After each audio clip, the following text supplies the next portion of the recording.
This is Do It for a Living, your source for inside information on the future of automotive performance. You absolutely can make anything happen, but you have to make that happen. It's not going to come handed to you on a silver platter. More access to information, more access to knowledge, more access to people, and this resource is one of those things. If you want to make something of yourself and of your career in this industry, you absolutely have the resources available to do it, but you still have to do it. No one's going to give it to you. What's holding you back from starting or growing your business into what it can be? Well, if you're listening to this, it's not a lack of information. What you're about to hear is all you need to get motivated and start making waves. Do It for a Living podcast details the journey of today's true players in their own words. Find out how they broke out so you can too. The time is now. The time is always now. So Matt Wright is here, and Matt doesn't fit the traditional model for Do It for a Living. Matt Wright is the brand manager at Haltech Australia, and he's been with the company for 12 years. Matt's a buddy of mine, and he's also an instructor for EFI University. Matt, you've been deep in the industry, man, for years, and Matt's got killer insight. I'm stoked to be chatting with you today. How's it going down under, my friend? It's going well, man. I'm super excited to be here. I've been listening along to the podcast for a few weeks now, and I'm a bit blown away that I got the invite. Like I said, like you said, I don't really fit the bill in some respects. I'm not the business owner. I'm not the entrepreneur that started this place. So I didn't really expect the invite, but I appreciate it, and I'm happy to be here. Yeah.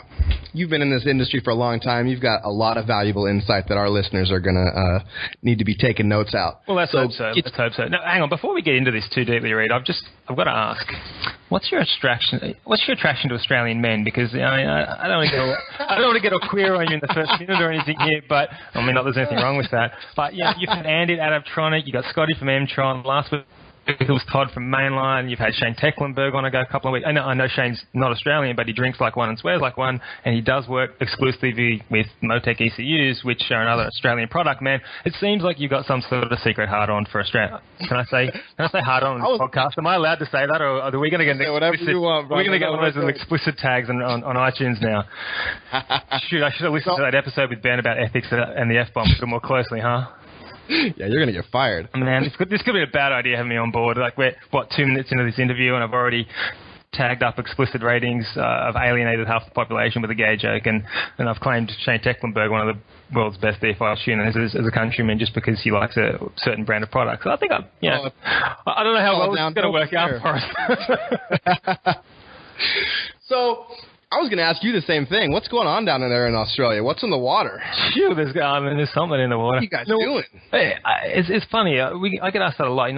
I do get to travel quite a bit. I go to a lot of trade shows, and that's one question that genuinely comes up a lot. It's like, man, you Australians, you make some badass products. What's in the water down there?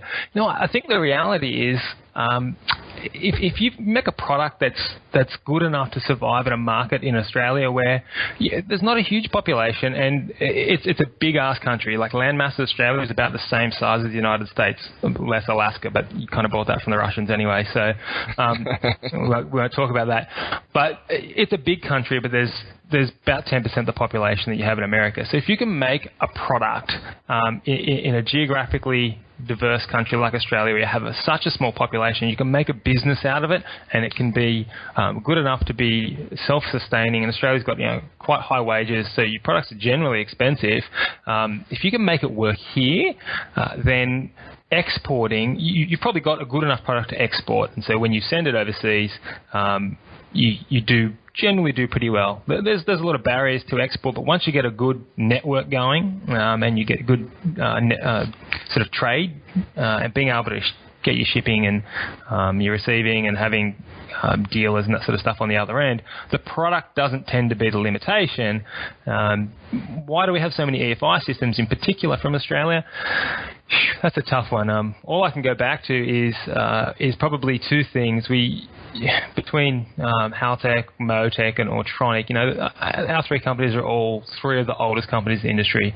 Originally, Haltech held the patents to laptop programmable engine management, so we were kind of the first to patent that technology, which is long since expired. But we were around at the very early days, and we were working together with those companies in those days, and that's that spawns more innovation. Obviously, we've got a bunch of engineers that work here. Motec has engineers. Our competitors have engineers, and the entrepreneurial nature of some engineers is, well, you leave one company and you start your own. And so I think when you've got a core industry or a startup industry, then that you do get localized pockets or patches of particularly strong industry. I mean, Silicon Valley is a good example of that. You see it all around the world. Detroit's a good example of that with the automotive production industry, or at least it was in the past. I think you do get certain geographical locations that are just skill up in a set of skills and get good at that, and they get more and more companies coming in there, and then you attract talent. You do have a bit of a talent pool available now, and so that spawns more companies, and I think that's what's happened. And Australians love racing. We're a bit like Americans in that regard. We love the automotive industry. We love to modify, and the average Australian, because we are kind of geographically diverse, the average Australian has probably more skills than a lot of other countries in that we have a good education system, but we're also very do-it-yourself, hands-on. More than your average sort of punter on the street. A lot of Australians can weld, a lot of Australians can fabricate, a lot of Australians can use a lathe and machinery just through necessity, because if you're on a farm or you're a long way away, then you have to get shit done. You kind of have to either do it yourself or pay someone a horrendous amount of money, so you learn to do things yourself. I feel like I like every Australian dude that I know, and I don't mean that in the way that you were alluding to earlier, you prick. But I feel like you guys have a good culture down there, so I connect with that. You know what? I think it's Australians. It's just culturally relatively laid back, and it's funny. We're very similar to Americans, just in a lot of ways. Obviously, over the last 12 years, I've lived 5 of them in the States, so I've got a good appreciation for both cultures. And Australians are so similar. We speak the same language. We share the same jokes. I think we like to be laid back. We like to relax. We have similar values, and so I definitely I have a similar thing. I like most Americans that I come across. You know what? That's not all Americans, because some city dweller. I think I'm not a city dweller. Mainly that's just the fast-paced nature of things. I think, like most Australians, we like to relax and have a few tinnies, have a few beers, kick back, shoot the shit, and just have a good time. Sometimes I find that gets lost in the city with some city folk. But, I've been to Kennewick up there where you're at, so you don't fall into the city folk, so you're all right with me. All right, sweet. I passed the test. Did I just alienate another 300 million people? This is not going so well. This is going really good. We're only 15 minutes in. So that actually brought up a question when you were riffing right there. What keeps ECUs from getting ripped off? Not much, to be honest. I mean, you talked about the expensive wages, for example, right? Yeah. So everything's getting ripped off these days. Yep. What keeps an ECU from getting ripped off? Technically, nothing. And I'll be honest, not ours, but there are other manufacturers' ECUs that have been ripped off. You can buy a fake programmable ECU, but it's bloody hard work. It takes an amount of skill from the person who's doing the ripping off that if you've got the level of skill and ability to rip off a complex electronic product like an ECU, then you probably have the skill to design it from scratch.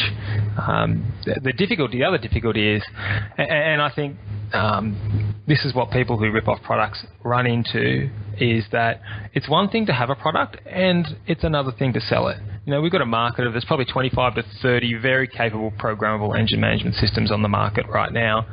There's probably a lot more than that, but let's say that the common ones that people would have heard of. And they all run engines. They're all capable of doing engine control. But why do some of those companies sell 500 ECUs and others sell 5,000 ECUs? I can tell you it's not because the hardware is more or less capable, because there's a hell of a lot more to selling a product than just building the best mousetrap. You've got to be able to sell it. You've got to be able to support it. You've got to be able to show customers how to use it. It's an entire business model, not just selling a product. Now, if you're selling a wastegate or a fuel pressure regulator or something like that, then it's a little easier to sell those products because you bolt the thing off. They're not as complex. They're not as complex. There's not much technical support involved in that.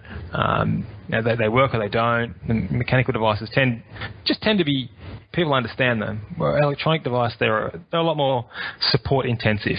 And so with an ECU, there's so many steps, and there's quite a knowledge base that you've got to have to get one installed and up and running and working correctly. Even if you had a fake ECU, you still have to be able to get the thing running. And if a guy's just ripped it off, he probably can't support it. He probably doesn't know anything about it. He's just got one and reverse engineered it somehow.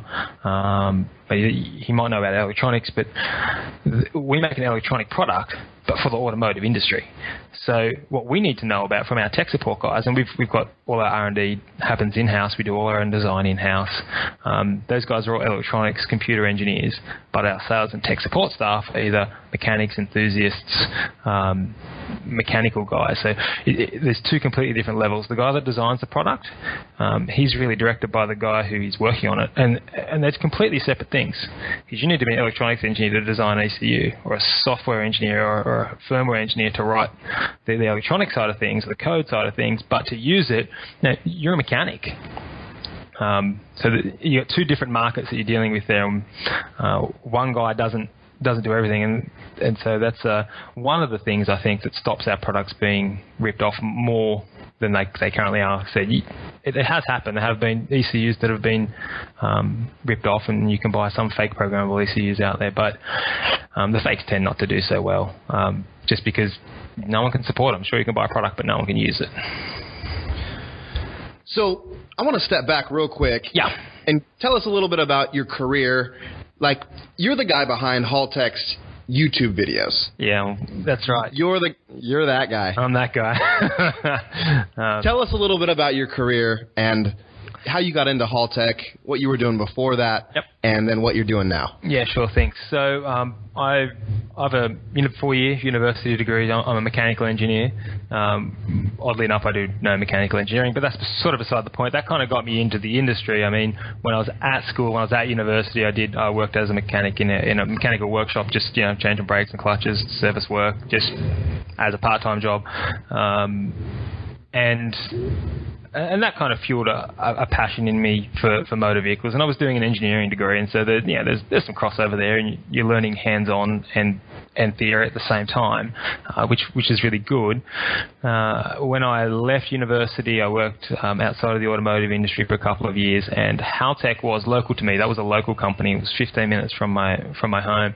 I had Haltech ECUs in the past, and I had one in my vehicle, and it was something that really interested me. And this is a technical industry. I'm a well-trained. I've got good education. This is an area of the automotive industry that I think I could get into, but how do you get into one of these manufacturers? Well, I mean, it's a matter of just being there. When I say being there, it's not a matter of showing up at the right time in the right place. It's about consistently showing up, about consistently being at the right places at the right times. And so it's about building relationships, and I built a relationship with the guys at Haltech just from buying products and going down there and talking to them and just, befriending these guys. And a job came up. It was an entry-level position.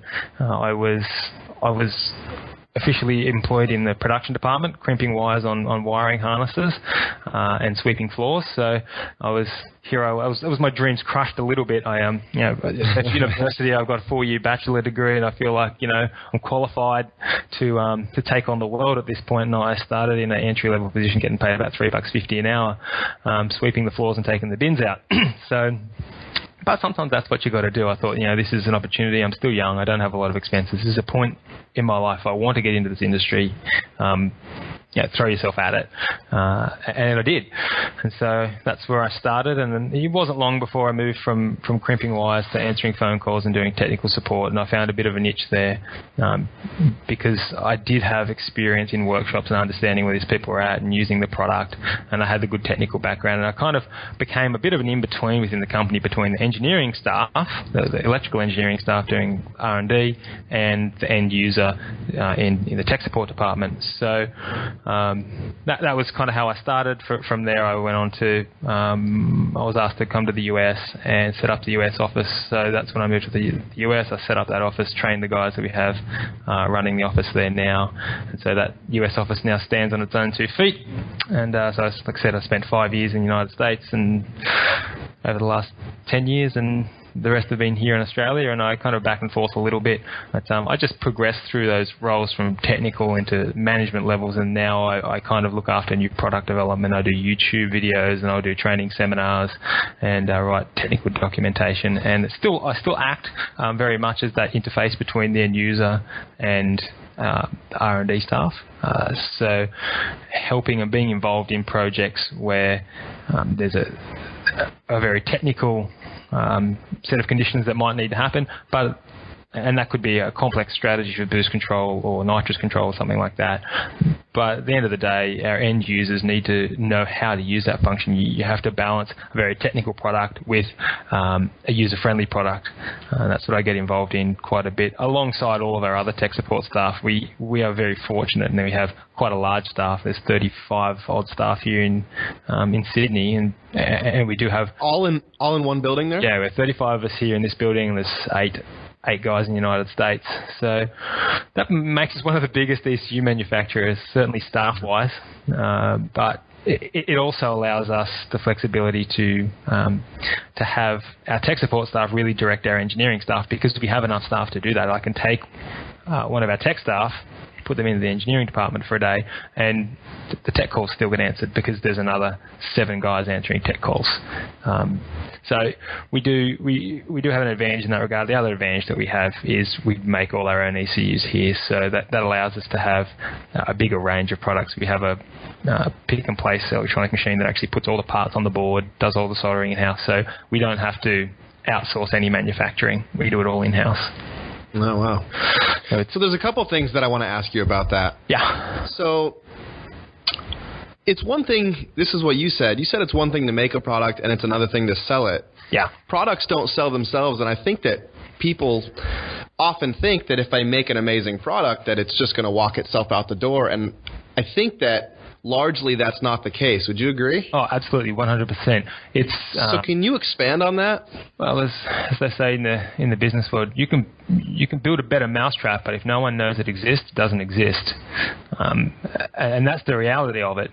You could build the greatest ECU in the world. You could build the greatest motor vehicle. You could build a replacement brain, if you like. But if no one knew it existed, it doesn't exist. So a large portion of running a business needs to be, especially if you want that business to grow, and if you want that business to become medium-sized or large-sized business, is you really have to sell. That's totally underrated in this industry, especially in the ECU side of things. And that's partly because we have a very technical product, and as with a lot of technical products, the companies that evolve start from technical guys. It was the same here. Our original founders were tech guys who developed the product, and you look at most of our competitors, they're still tech heavy, but just by nature, guys that are tech-heavy, tech-intensive individuals tend not to be marketeers, tend not to be guys that are great at selling. They'd much rather develop the greatest mousetrap in the world, never sell one, than sell 10,000 of a 99% mousetrap. It's a bad thing. Yeah, it is. It's odd, isn't it? It's totally odd to talk about that. Exactly. That's exactly right. And it was interesting. Yeah, it's interesting to listen to some of our competitors talk about that exact issue. In that, we've got a smaller company; they don't need the volume, and that's bit of a badge of honor for them. And unfortunately, I guess the flip side of that is, or fortunately, maybe for us, is we are a bigger company and we do need to sell. But with that said, it also means we have a different focus. We like to provide a product that our customers can use, that is user-friendly, that the average workshop or the average tuner is able to use. You don't have to be an absolute expert in our product to be able to use it. But you're spot on. You have to sell. It's as simple as that. You have to be able to sell your product. And I don't mean just make it so it can sell. I mean you have to actively sell. Yeah. The badge of honor thing is really interesting because I find that a lot of people take so much pride in their work that it's like work for the sake of work. Yeah, I mean, I think certainly from an engineering perspective, because engineers develop stuff, they make stuff, and that's part of me, that's part of you fabricators. We all have I think that badge of honor in that we made this bloody thing from scratch. Maybe it's a mini God complex. It's like, yes, I created something. Look at what I've made. And there is satisfaction in making something for the sake of making something. Don't get me wrong. There's a good thing about having pride in what you do. That makes for a great product. If you don't give a crap about what you're making, you'll make crap. It's as simple as that. So you do have pride in what you're making, but you also have to recognize that in business, when you're in business to be in business, that you have to sell that great product. There's no use making great product. No one knows. The pride stops at the time you use it. But when you can sell that product and it can add value and it can bring value to somebody else, it can make somebody else's life easier. I think that is a much higher achievement than just making a product that's good for goodness sake. Right. That's in some respects that's a selfish. I don't know whether selfish is the right word, but it's just is that not just an egotistical thing? I've made this great product and I know about it. I think true greatness is probably more measured in making other people look good. And when you've got a product that is user-friendly and functional and a good product, and it makes your distributors, your dealers, make somebody else look good, that to me is a much higher task and a much higher thing to aim for. And as a business, that's what we aim to do. We want all of our dealers and distributors to look good. We want the guys out there in the industry, and I think that's part of what we're doing here with this podcast is, we want the individuals that are listening to this, we want them to have the knowledge to be better. Absolutely. That's important. I can't agree with you more. It's a hard pill to swallow for people who have the "if I build it, they will come" kind of mentality, and it's going to be perfect. If it kills me, well, it just might. And a lot of engineers, I think, suffer from that mentality, and there's a lot of great products that nobody knows anything about because some engineer kept it under wraps or could not finish it to his own level of expectation, even though nobody else in the real world needs it to be that level. I think that happens all the time. All the time, yeah. I think there's tens of thousands or millions of products that don't exist right now, but at every capability I think to reach market. Spot on. Yeah. And that's sad. We try and avoid that, but I think with engineers and engineering products and even some of the greatest fabricators and never get seen, never get known because they never put themselves out there. So I heard this, and I think this is really cool. If people are trying to be ninjas, but the permission slip to ninja has got to be solid fundamentals. There you go. You're not allowed to be a ninja yet. No, that's right. Yeah. I like that. I like that too. So, look, you've climbed the ranks through Haltech, and you're a really easy to talk to guy and a good communicator. You've been here at my shop and taught EFI University, and it was rad. But do you ever doubt yourself or think, what if I can't do this? Totally. Like, how do you deal with that kind of stuff? Totally. I think everybody doubts themselves. Anybody that doesn't doubt themselves is probably, I don't know. I think everyone has insecurities, and everybody doubts themselves. That anyone that doesn't is just probably a liar. the bigger, I think the big thing is how you handle that. And the reality is, man, I'm just an ordinary guy. And we kind of covered this earlier. I didn't start this company. I'm the entrepreneur that built this company from scratch. I'm not the smart guy that does all the engineering work or the hard work. I'm just an ordinary guy. And in some respects, I see that as a strength. I see that as the thing that I can bring to the conversation, the thing that I can bring to the table. I'm not the smartest guy in the room. I'm very, very rarely the smartest guy in the room. I'm not the smartest guy in this conversation, yet I'm still involved. I can bring that to the conversation because the reality is, man, not everybody can be the smartest guy in the conversation. The significant majority of people are, being rude, ordinary. I'm just an ordinary guy, and I like to sort of I come at it that way, in that I'm nobody better than you, but we produce a product for you, for the ordinary person, and the ordinary guy can do extraordinary things if he just works hard. What advice would you have, beyond what you just said, for somebody that does want to work in the industry? Maybe somebody that doesn't want to put everything at risk and try to start a business, but wants to be involved in the industry like you do, like you are. Don't give up. That's the first thing. You may have to, especially for the young guys. Young guys, it's easy because you can start at the bottom and work your way up. But with that said, anybody at any age can get involved in this industry. The automotive aftermarket industry is a very large industry, one of the biggest employers in Australia and America, and pretty much all developed nations. There are a lot of jobs, there are a lot of manufacturers, and there's plenty of jobs going if you're passionate. But you have to be passionate. You have to want it. It's simply not going to come to you on a silver platter because it's competitive. But if you want it, you can go after it. But you will have to go after it. The most important thing, I think, is to be motivated and to be prepared to do what it takes. And that might be a step back. It might be moving to a new location. It might be getting out of your comfort zone and talking to people, going to trade shows and making friends. That might be something that's hard for you, but if you want to be involved in the industry, it's all about personal relationships, about getting to know people. It's about moving in the right circles.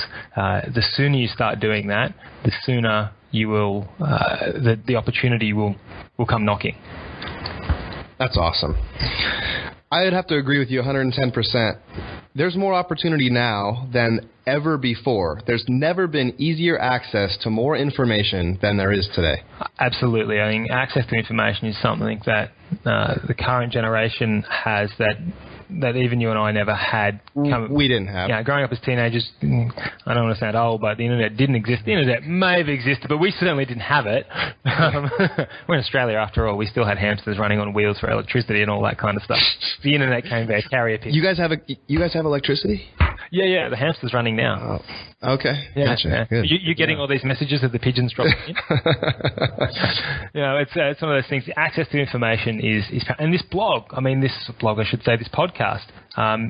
is one of those things that this is access to information. This is being able to pick the brains of people that are in the industry and have been in the industry for a number of years, and who have, in my case, worked their way up from being the guy that swept the floor to being the guy that's on the YouTube video. Now, I'm not sure if that's a huge progression, but I do look at the guys that you've had on, and I know most of the guys that you've interviewed personally, and I will consider those guys peers and friends.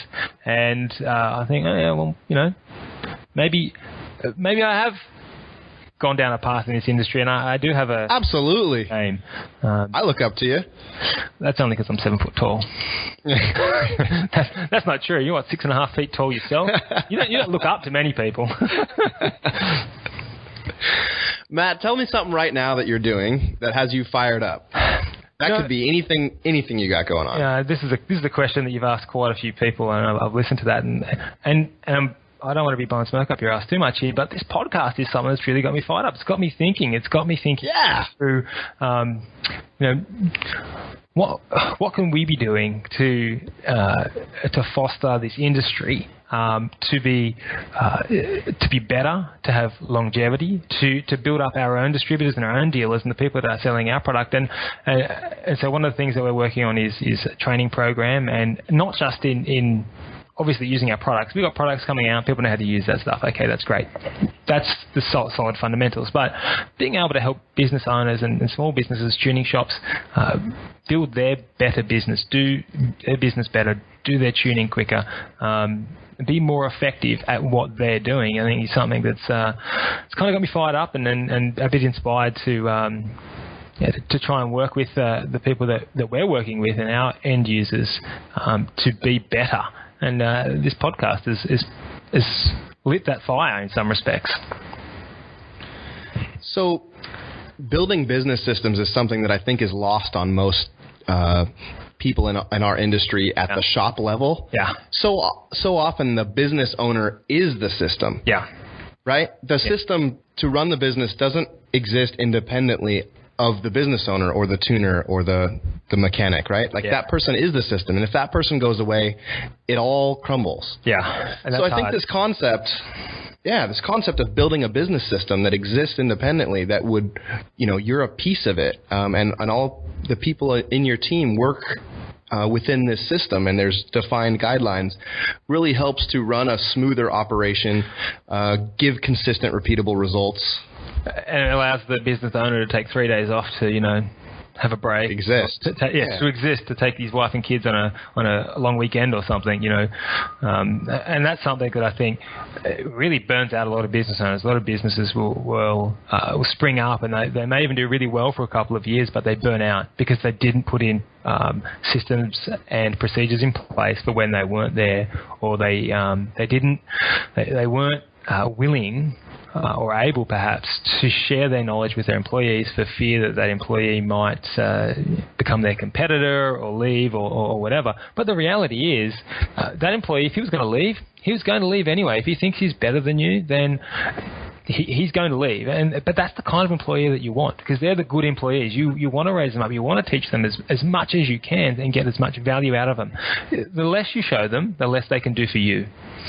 That's something that I think is important to pass on as much information, as much knowledge, as many procedures and processes as possible, so that as the business owner and tuner, you yourself can have a bit of a break, and you can be confident that your employees and the people that you're training and your apprentices are capable of doing what you do. So this do everything myself idea is a badge of honor, but it's a long way from ideal. Absolutely. It's short-sighted. It's great. It's great for today, but in a year's time, when you've just repeated today every single day, and you don't get any further along.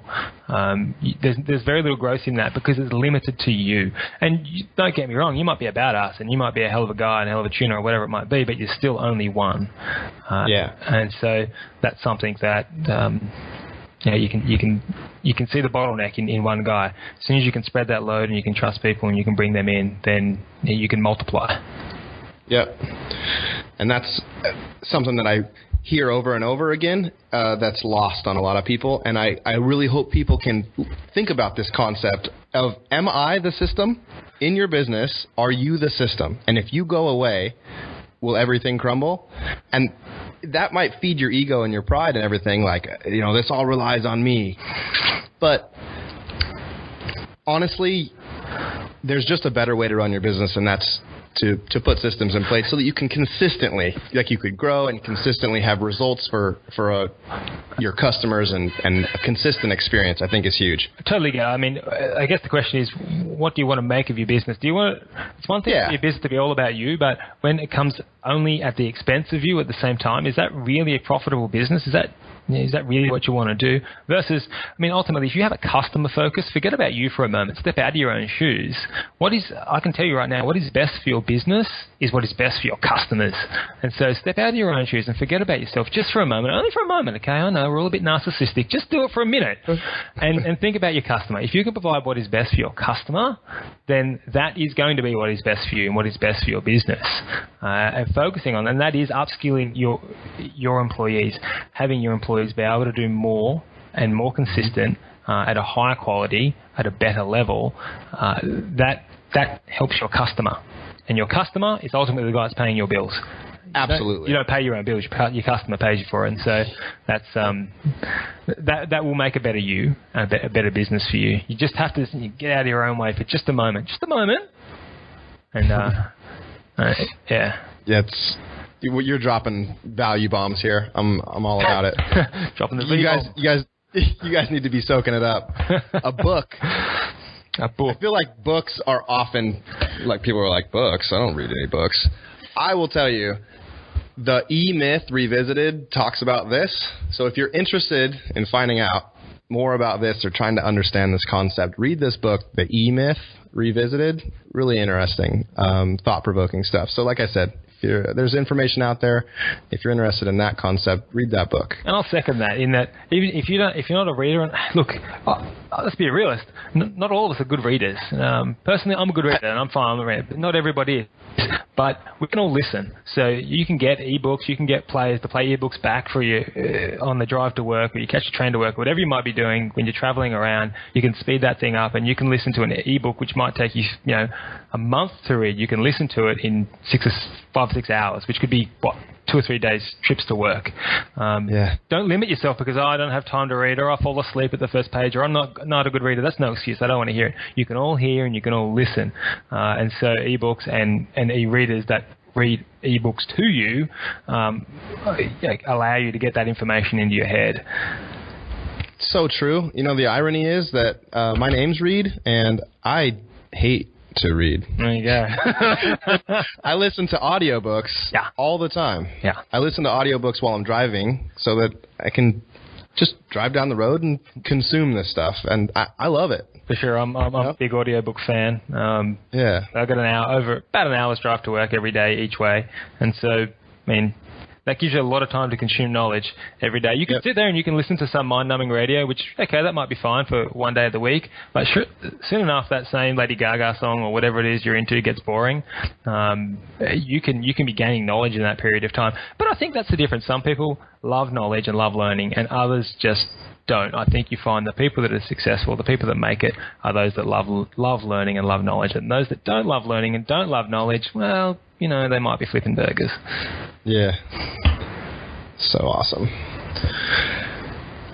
In your business, or at Haltech, is there one most successful method that you use to get the word out about a new product? Is a trade show really as effective? That's a tough one. Trade shows can be effective, but they're not cost effective. You have to balance those two things off. I think social media and online marketing has exploded in the last 5 years. 5 years ago, very few manufacturers had Facebook pages, and you might have done an email blast once a month if you're really on top of your marketing. These days, everyone has a Facebook page. Everybody has an email list. For us, we use a combination of things.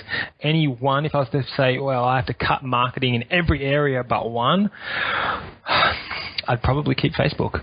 As hard as that might be, that's our most powerful branding tool, bang for buck, I think, that we have, because it's a targeted audience.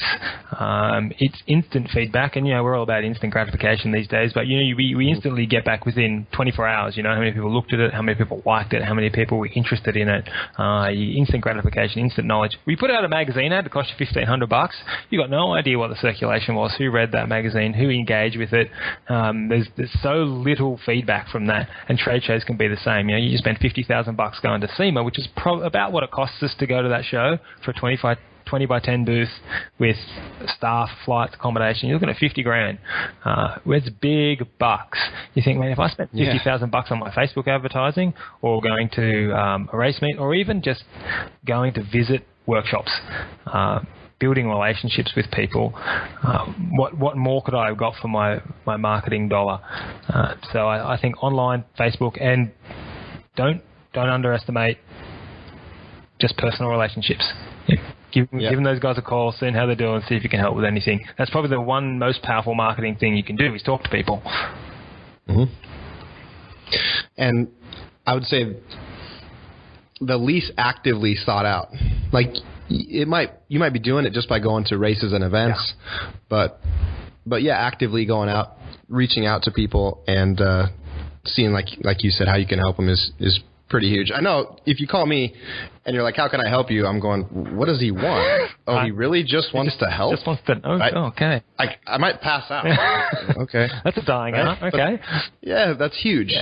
Yeah. So do you guys have a guy that does your Facebook stuff? I'm trying to not dwell too much on this. No, but we do, yeah. Do you have a... in-house, we have, well, like I said, we've got quite a few stuff. We have shouldn't say part-time because we pretty much pay him full-time, but we do have a part-time marketing guy. He's an external contractor. He handles marketing for half a dozen automotive companies here in Sydney, but he's in-house here 2.5 days a week. He also shoots our videos and edits our videos. He's phenomenal. He handles all of our scheduled posts. So we schedule a lot of information, and we've got 150 odd videos in our YouTube channel, and that includes things that I'm in that are technical videos and explaining how products work, to lifestyle pieces on customer vehicles, race events, that kind of stuff, and they all get scheduled. And then we also have content coming from external sources where we get tags from dealers or distributors, projects or products that they're working on. So we have all our tech guys have access to our Facebook page, but we do have a strict guideline for Facebook that they follow, in that if it's this amount of content, then share on Facebook. If it's the next amount of content, then we run a web story and a Facebook story and that sort of stuff. When we go to an event, we do have a Facebook protocol. So we go to an event, you'll notice things like if we're heading out to a race meet, then the day before the race meet, there's a photo of the trailer that's loaded up in the car park here at the office and says, hey, we're headed out to this event. If you're going to be there, come check it out. When we get there and we're setting up for this event, we're going to be here. When you're at the event, you're saying, hey, this person done that. We've got these Haltech power cars. So we do have a protocol for that. And you have to be intentional, because Facebook is about building relationships. You can't forget that. You can't just put your sale specials up there. You've got to put out there information that people are interested in, and we're letting people know we're going to be here, we're going to be there. People from that area can engage with that, and they can come and say hello. So, we saw you on Facebook, or we might run a promo. Yeah, come show us this, or check in at our tent, get a free hat, or something like that. You have to. Facebook is just so you're engaging with them. Absolutely. Your goal with Facebook is to engage. Totally. Is that right? Totally. That is the goal. The only goal of Facebook is engagement. You're not selling products. You're not putting specials up there. You're engaging with the end user with information and stuff that they might be interested in. Again, it's not about us. It's about what the person at the other end of that is interested in. Boom. Take a moment and soak that in. Yeah. Because it's so true and never talked about. And I think the concept, well, first of all, social media is changing pretty rapidly, meaning what used to work doesn't work anymore. Totally. And especially nowadays when everything, you're getting bombarded online with ads and et cetera, one more sale post is going to get lost. That's exactly. Like if you're scrolling through your news feed, you're not going to stop on a sale. No, I'm not interested in that. But if I'm scrolling through my news feed and I see that Reed just ran 710 in his Honda, I'm like, man, that's moving. Or whatever it might be. That's something that I'm interested in. So it's got to be valuable content. It's got to be valuable content. Something people are interested in. It could be a vehicle going faster. It could be new features like, oh man, there's a new A-arm for my vehicle out, or there's a new nitrous strategy which allows me to control 15 stages of nitrous fully sequentially, or whatever it might be. That's valuable information. That can add value to somebody. But if you're just saying, hey, we're running a special this week, it's like, well, that could be questionable. Sales grab there. I don't know about that. Right. So, man, this is so awesome. This is going to have to be a long interview, Matt. I'm pretty pumped. Not gonna lie. We're just getting into it too. There you go. I got to ask you the difficult question that I really want you to dive into, and that's the worst experience that you've had in your career, and how you overcame that experience. Yeah, this is an interesting one. I mean, again, because I don't have that same background with the guys that are the entrepreneurs that own the companies. Obviously, for a guy that owns a company, the worst experience is when he's down and out and loses his company, or nearly loses his company. That's a tad different for me. But let me tell you, there's two things that I can think of. The first thing is when I very first started with Haltech, I'd been here for probably 6 months, and I was the young gun. There was myself and another young guy who's still here. Actually, he's he's titled general manager at the moment, and the company had just changed owners. We had a new set of owners in, and they sent us off on a trade show. And this is a bit of a test. We're like 19 and 20 years old. We're the young punks that sort of showed a bit of initiative, and they sent us to this trade show, the first time we'd done a trade show in a lot of years, for a number of reasons, and we get sent, like, we're 18 years old, 19 years old, getting set on a business trip, interstate, catch a plane, get a rental car. It was all exciting. We're like, oh, we are heroes. Check us out. And it was a disaster. The first thing, the other guy missed the plane completely, but we couldn't. I mean, it was responsibility. Like, we're going to make this like clockwork. So these guys think that the sun shines out our ass and all that kind of stuff. So we're like, man, we got to do a plan. He misses the plane completely. Just flatly misses the plane, didn't get to the airport on time. Like, all right, I'll get down there and I'll get the rental car and you get the next plane. And he shows up at 6 o'clock in the evening because he couldn't get another plane, and it was a disaster. We finally get the trade show set up, and the boss was coming. The two owners were coming the next day. We had to pick them up from the airport. They sent us down there to set up. Like, that's cool. So we're all set up. Like, this is great. And we're in the rental car. I'm like, all right, let's go get something to eat for dinner. And we're all excited because we got this licked. A bit of a disaster to start with, but we've recovered. And I get in, they have one of those automatic Tiptronic transmissions, and that was kind of new at the stage. And so I put it into manual mode. I go to grab second gear. I'll peel out of the parking lot. I go to grab second gear, and so I grab down the gear lever with an automatic, and I whacked the thing so hard I snapped the gear lever off completely. It's this plastic injection molded thing. And so now, not only are we stuck in second gear in automatic mode, the gear lever's in the trunk. It's fallen off. It's gone over into the back seat, and I'm like, holy shit, this is a rental car. We don't have insurance on. We're way too young to get insurance. That's why we don't have insurance on the car. And now we've just broken the gear lever off the transmission. We're like, it's 6 o'clock at night. We can't take the thing to a workshop. We can't get parts. We can't do anything. Like, my career was nearly over before it even began. And as it turned out, we paid the guy at the hotel, the maintenance guy. We had to think how to fix this thing. So we go to the local Walmart equivalent, a big W.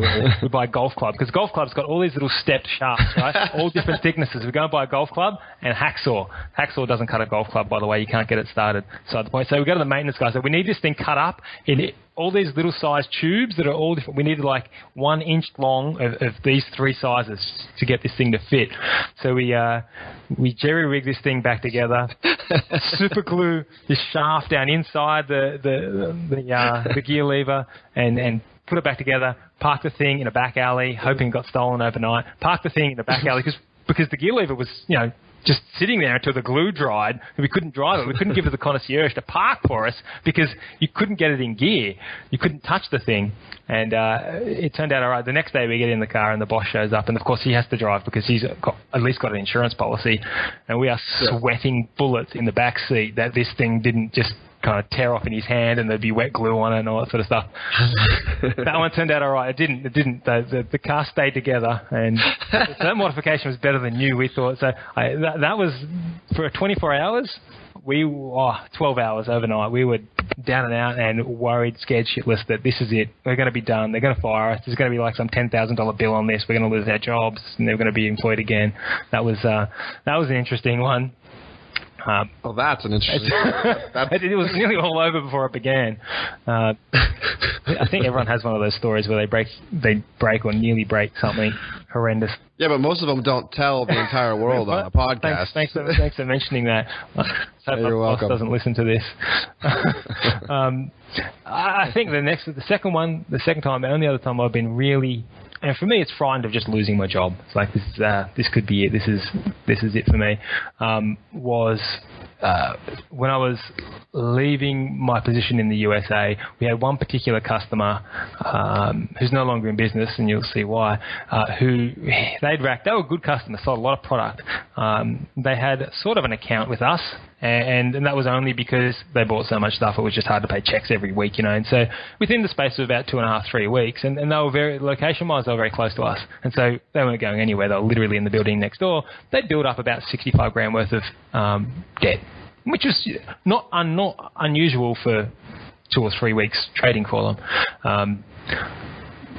But then that debt started getting bigger and bigger, and they'd be paying something off, and the debt just kind of crept up a little. It got to about $75,000, and then one day, they were gone. Doors weren't open anymore. And I'm sitting on, about a month before I was coming back to Australia, and I'm thinking, this was my customer who was next door to me, and now I'm $70,000 in debt to the guy whose products are gone. They never really should have been on an account. They never officially were on account. We didn't have credit reference, we didn't have credit checks or anything like that. And I thought, that's it. Boss is just, I mean, that's more than my yearly salary. That I've just lost the company. I'm done for. And so that was probably, for me, one of those periods in time where I was like, well, he's probably going to fire me over this one, because they should never have been getting anything on account, because we didn't have a credit system in place. We didn't keep accounts with customers at that stage, and like, oh man, this is all I'm done for. That was pretty tough. I was able to negotiate. I was able to get in contact with one of the owners and negotiate to get, I think we got about 50 of that 70 grand paid back to us, so it wasn't too terrible. But the boss was gracious, and he understood that sometimes things happen in business, and he didn't fire me. He certainly gave me a stern talking to about policies and procedures and why we don't extend credit to everybody, and there's credit limits and those sorts of things. But that really ate me up. I'm a relatively young guy, and that was a huge sum of money for me. I mean, that 10 years ago, whatever it might, 8 years ago, that was the value of a house in a lot of suburbs, and so that really shook me up. It's we made through it. The reality is, it was just money, and we traded through it, and that's life. The hardest part about that, I think, is one of the other business owners is still in the industry and still working, and I don't know whether they're still running their businesses that way, but it's like every time I see this individual, I'm like, oh man, I know what you did to our company. I know how you walked away on that debt. And there's his business partner that took the debt on personally. So one guy did the right thing and the other guy did the wrong. Mm-hmm. The guy that did the right thing, he flaked out. He got out of the industry and it was all too hard for him. And the guy that just walked away on it is still in the industry, and I don't know whether he's still hurting people like that or whether he learned his lesson. But man, it's just, I do see him around the traps occasionally. I think, man, I want to punch that guy in the face. But you can't do that, obviously. What's your Achilles heel? What are you not good at doing? Lots of things. What's your just your one Achilles heel? Yeah, it's a tough one. There's so many things that I'm not good at. I think probably the thing that I'm not good at is addressing the elephant in the room. I will recognize that there is something that needs to be brought up, and sometimes I just let it go because it might be something that's difficult to bring up. It's hard to talk about. It maybe not something that it might be too close to my heart or whatever it might be, but there is an issue or there's something that needs to be discussed, but I won't bring it up. And the reality is, in business and in relationships, these things are better off out there and talked about. So I think most things can be overcome. A lack of communication cannot. So I think that's probably, amongst all other things that are weaknesses. There's so many things you can delegate. If you recognize the weakness, you can delegate it. You can get someone. You can have a guy for that. You can't have a guy to communicate for you. It's awesome. Yeah. Good stuff.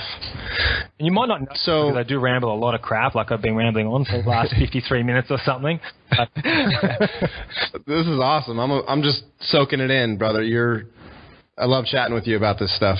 I want to ask you now, do you have a big, hairy, audacious goal? Like for Matt Wright? I think deep down everyone has goals. I think everybody has to. Now, whether I'm willing to share that with the world, that's a whole different story. That puts skin in the game. Then that means you've got to try and achieve these things, doesn't it? Right. That's calling yourself out. Geez, I don't know if I'm willing to do that in front of how many people are going to listen to this. How many 100 million people? You got a lot of followers. All right. I tell you what. I'll give you a rain check on that one. There you go. If you can suggest one action item to our listeners that they can do this week to improve their situation. Talk. That's something that I'm going to do. Tell me something to do this week so I can get better. Yeah, you're good at this. I know you're good at this because I've seen you in action. But this is something that is actually very difficult for me, and that is talk to somebody new. Build a new relationship. I've seen you walk into a room and you talk to people. You're a great communicator. You have magnetic personality. I don't have that personality. I mean, I find it hard to meet new people. Meet a new person. That's hard. And that might be, you go out on a Friday night and talk to that girl in the club, regardless of whether you want to take her home or not. Or it might just be talk to the postman, somebody that, dropping the mail off or whatever it might be. But I think a lot of people have a fear of meeting new people. And that's such a retarded thing, because building relationships is how you build your business. If you want to build your business, you need to get out of your comfort zone and meet new people. And I need to hear that as much as anybody, because that's something that I struggle with. But we both try to do that this week. Try and talk to somebody. Gee. Sounds good. You know what? It sounds fluffy. Like, go talk to somebody, but it's so important. Just go meet people. Just go have a conversation. Step out of your comfort zone. And that's what if that's comfortable for you, then you don't need to do it. But if you're sitting there thinking, I'm not going to do that, it's a retarded piece of advice, then you're probably the kind of person that might need to take it up. No doubt. So, look, we're done diving in. I'm not going to ask you to tell us any more deep details. Is that fair? Okay, that's cool. I don't need to tell you whether I shave or not, and those sorts of things. No, I don't know your shoe size or anything like that. Okay, that's good. We're good. Yeah. Tell us about a game-changing product that you've seen in the last year. I know Is there anything that blows your mind? Yep. Tell me about a new product that I don't know about, man. There's something. What's going on? You already know about this because you had Todd from Mainline on the other week. But that quad retarder Pro Mod chassis dyno piece of equipment, that blows my mind. That blows my mind that you can put 4,000 horsepower in the chassis. Like, you've got the whole lot. You've got the transmission, you've got the rear end, you've got the whole lot attached to that thing, right? You could back a Pro Mod into the workshop. You could clamp it up essentially an engine dyno without having to take the engine out in situ with all your intercooler piping and all your exhaust and everything on there, and you can rip 4,000 horsepower and sit on top of it. I mean, that just blows my freaking mind. You have to strap the car down to the ground so that it doesn't flip over backwards. It just blows my mind. So that product is something that I just think, it blows my mind partly because I've always had the mindset of up to, you can tune up to maybe 800, 1,000 horsepower on a chassis dyno. But apart from that, you got enough money invested, enough time, effort, whatever, that you go into the engine dyno. But it's a game changer. You're not anymore. That's something that I think, okay, I know that's out of reach of your average Joe. Not everyone's got 100 and however many $1,000 to spend on that thing, but nonetheless, for high horsepower setups, that's a game changer in my eyes. Absolutely. Because now, if you have any slip, you don't even worry about tire to roller interface. Like, strapping becomes a thing of the past. Like, you can focus entirely on just tuning the car. You know where to even start looking. You have slip, you're like, okay, RPM here doesn't match. There's only one linkage in between. That's where we're looking, whether that be weights or whether that be torque converters or whatever it might be. It's like, that is pretty damn cool. I think on the other side of things, on the low end of things, and something that we've certainly benefited from here is the rapid prototyping, 3D printing, and that sort of stuff. And I know there's a lot of research going into being able to print with titanium and then things like that I think in the future will be so cool. I mean, one of the limitations right now, plastic materials, is you can only just prototype basically a shape for fitment. But when you can start prototyping with metals, with aluminium oxides and with magnesium and those sorts of things, you'll be able to do structural 3D printing, and that's a game changer. That changes, the guy that designed a part on a computer who previously was never able to make anything because he'd have to send that over to a CNC shop and he doesn't know anyone there, and that's expensive and all that kind of stuff. Now you got the guy that can sit there and develop even small parts, get fitment right in his home at a low price, and then turn it into a volume product without costing the earth. I think we're going to see a lot of small niche parts in the performance industry come a long way just because you can rapidly get things going like that. Yep. 3D printing is really cool. I mean, that's an understatement. The capabilities and the prices are coming down like crazy. The capabilities are increasing. I mean, something is simple. The materials that you can print with. You would think here that we do engine management. What the hell we want to use a 3D printer for? But something as simple as designing a case or an enclosure or something to house a wideband or anything like that. Whereas previously you have to design something up, send it to a machine shop, you get something back. And I mean, that's why we were stuck with extrusion for so long, was because that was tried and true and simple, and you knew what you're going to get. But now plastic. Now you're doing molding. Plastic injection molding. Yeah, that's right. You look at a new Elite case, it's all plastic injection mold. It's got a molded case, and that's because we're able to use 3D printing to prototype. Get the first 15 of them wrong without it hitting the earth, so you can get your waterproof, you can get your seal correct, you can minimize the design time and effort to get you a result much, much, much quicker without having to really have in-depth experience in CNC machining or plastic injection molding, which is a whole learning curve on its own. You can get 90% of the way with your 3D printing, and then you make small adjustments when you get to the mold. Yeah. It's funny because I have a 3D printed part that got off the printer today. We outsourced a part that we're prototyping right now to a 3D printing service, which is a common service. There's all these different places that will quote it in different materials, and it's gonna show up here tomorrow. And I'm really excited about it. I'm not gonna lie. I want to see if the first 3D printed part fits. I hope it does, because it's really expensive. The first one is that when you own your printer and you can rough them out pretty quickly, it's very. That is a game changer. It is, absolutely. Cool. Yeah. So, what software program are you using on a daily basis? Are you do you do any design work or CRM, or what software are you in daily? At the moment, I use Project Libre. I'm project management at the moment. That's probably. What is it? It's called Project Libre, which is similar to Microsoft Project. Project management tool. It allows you to schedule tasks, schedule resources, set times, allocate costs, do that sort of stuff. It's really a project management tool. But when you're developing products, and you're developing timelines, and you've got R&D resources that are limited, and you've got more products than you have time, and you have less resources than you have time, you have to be smart with how your time gets used and how you allocate your time. You can't have a whole big bottleneck waiting on one particular person who's got 6 months worth of work. You have to start to reallocate things, and it helps you to see where your resource weaknesses are, helps you to see where you might be able to outsource information or where you can pay someone overtime or whatever it might be. That's something that I'm using on a daily basis at the moment. And it's more than a scheduling tool, but it's also like a full-blown costing. It's a costing tool. Correct. As well? Yeah, it's a full-blown project management tool. Yeah, so it allows you to assign costs, resources, look at critical paths, see where. And a critical path is something that being able to see that critical path means that these are the tasks that one task has to get done before the next, before the next, before the next. So that's your minimum amount of time that the entire project is going to take you. By shortening any task on the critical path, you reduce the total project time. And so that alone allows you to say, well, look, we've got half a dozen tasks on this critical path that we can outsource, or that really don't need to be there, or that can be pushed off to another resource. Some other guy can do this. It doesn't need to be this particular individual. And you can speed your whole project up by a number of days, weeks, years, whatever it might be, depending on the length of the project, just by knowing what that critical path is and then being able to optimize that.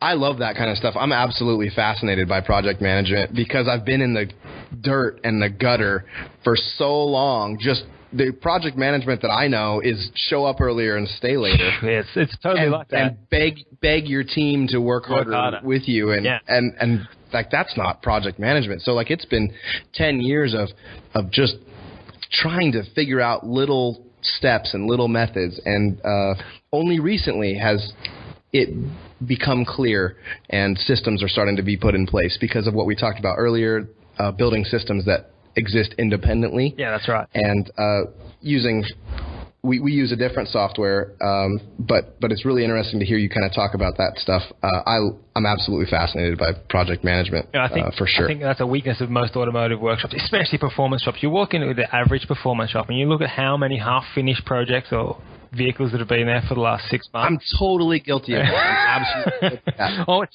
just waiting on this and it's just waiting on that. Well, if you could plan that out, if you just spend 10 minutes, half an hour planning out the total project for that vehicle, prior to that car coming there, you might be able to minimize the amount of time it's just taking up dead space, real estate in your workshop that you're paying for, or it can come and go. There's 6 months between this and the next step because you're waiting on X, Y, Z.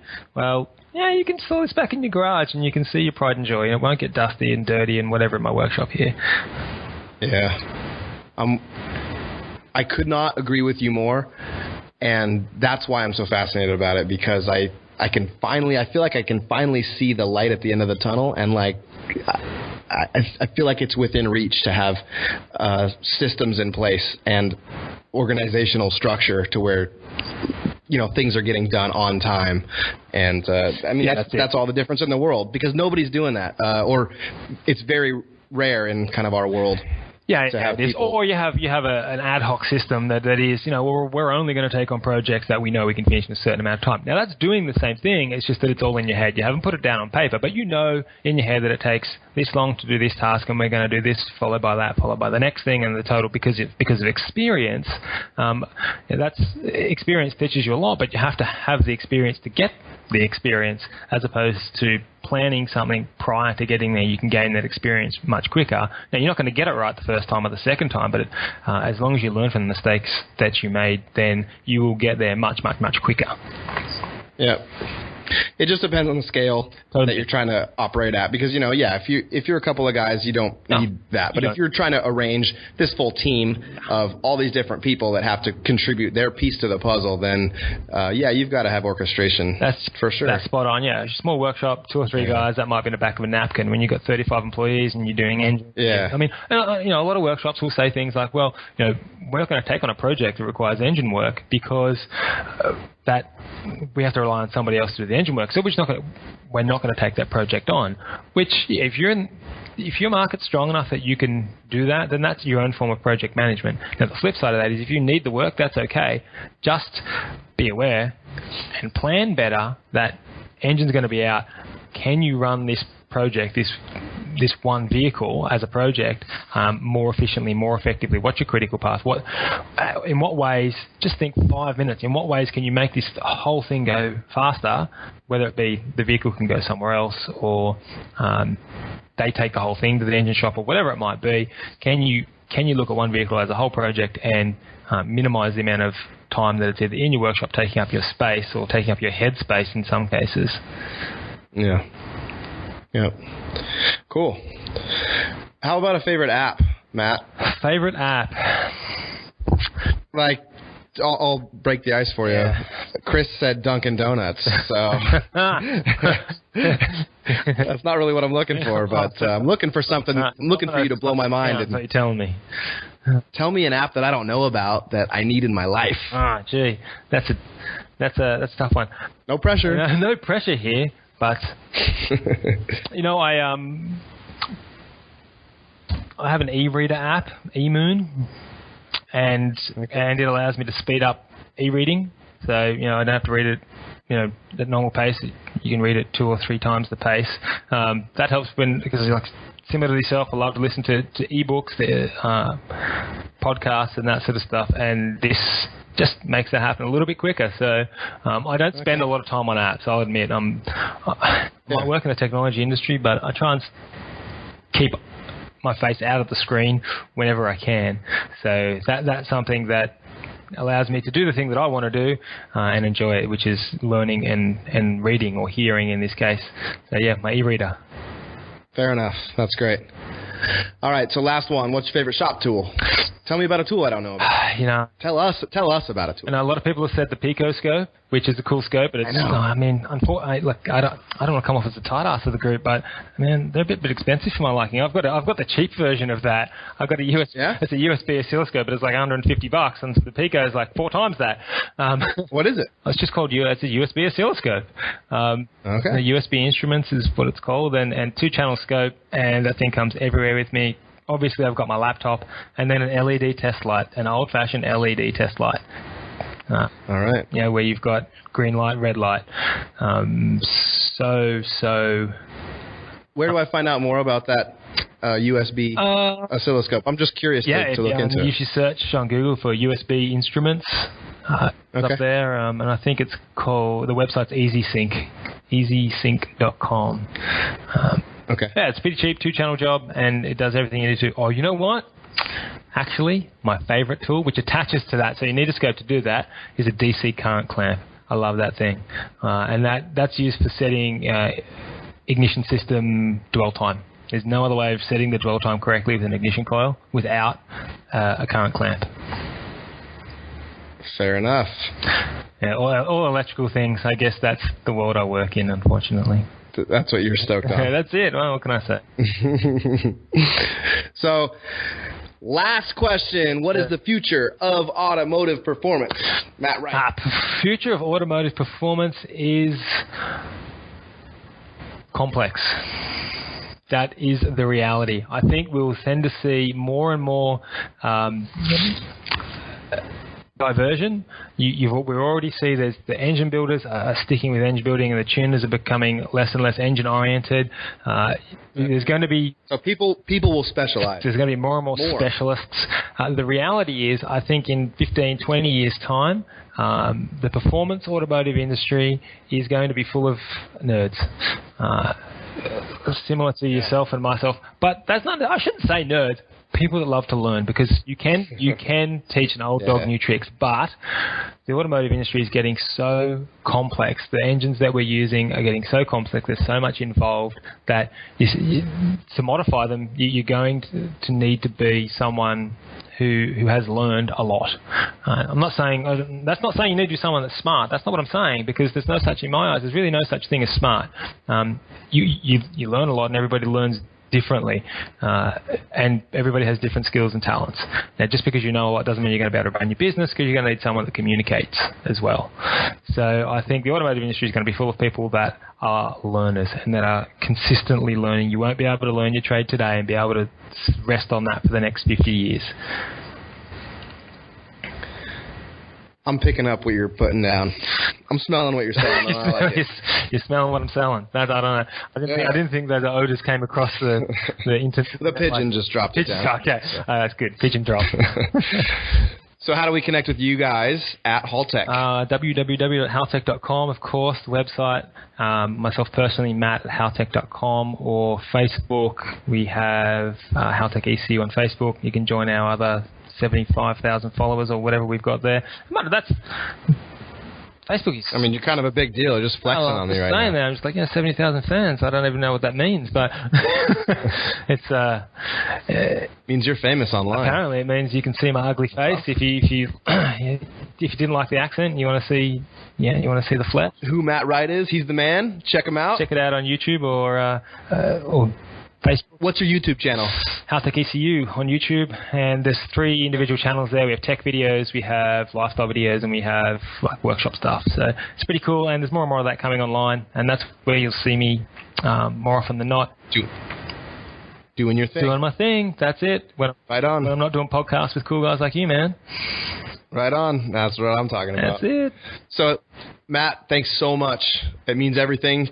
Take time out of your busy day to talk to us about this stuff. I hope everybody took to heart what Matt was saying. He's got a lot of good killer advice, and you're the man. I appreciate it, man. Thank you very much for having me on, and really from the industry, thank you for taking a project like this on and owning it and really wanting to build the entire industry up, and that's so important. So thank you for being an innovator and making it happen, man. You're the man. Thanks again, Matt. I'll talk to you soon, brother. Man. Thanks for listening to Do It for a Living. You can find out more about this guest, this show, and even details about what we just talked about at our website, doitforaliving.net. Check out the Facebook page at facebook.com/doitforaliving and tell us who you want to hear from. And most importantly, subscribe to the podcast. Click subscribe. Do it now. Seriously. I'll wait while you grab your phone. Open up the podcast.